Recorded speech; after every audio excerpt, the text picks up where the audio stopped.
जोहार, मी श्रीमंत सुरपाम। आपण पाहत आहात एस भारत न्यूज, जनसामान्याचा आवाज। बातमी आहे अहेरी तालुक्यातून धान फेको आंदोलनाचा इशारा। अहेरीत शेतकऱ्याचा संताप उसळला।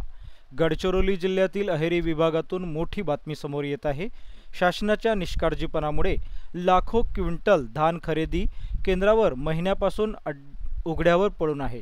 सततच्या पावसामुळे हे धान सडले असून आता ते खाण्यायोग्यही राहिले नाही। या गंभीर प्रश्नावर ऑल इंडिया किसान सभेने संतप्त भूमिका घेतली आहे।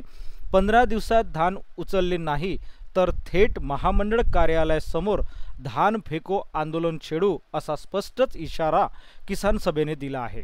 धान वाचवण्यासाठी शेतकरी, मजूर, महिला आणि विद्यार्थी मोठ्या संख्येने सज्ज झाले आहेत।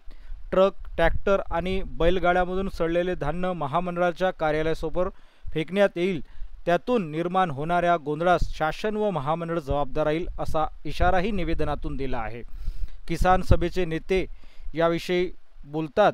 आपण त्यांच्याकडे आता थेट जाऊया। अहेरी विधानसभा क्षेत्रातील संपूर्ण 5 तालुक्यातील धान विक्री केंद्रावर धान उघड्यावर पडून आहे व संपूर्ण पावसाळा गेल्यामुळे तो खराब होत आहे। शेतकऱ्यांनी अत्यंत मेहनत करून लोकांना खाण्यासाठी ते धान उगवले होते, पण ते पडून सडत असल्यामुळे सर्वत्र लाखो क्विंटल करोडो रुपयाचे धानचे नुकसान झाले आहे।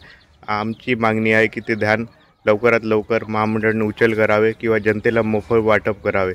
असे 15 दिवसाच्या आत न झाल्यास आम्ही समस्त शेतकऱ्यांना घेऊन ऑल इंडिया किसान सभेमार्फत धान फेको आंदोलन कार्यालयासमोर करू। धन्यवाद।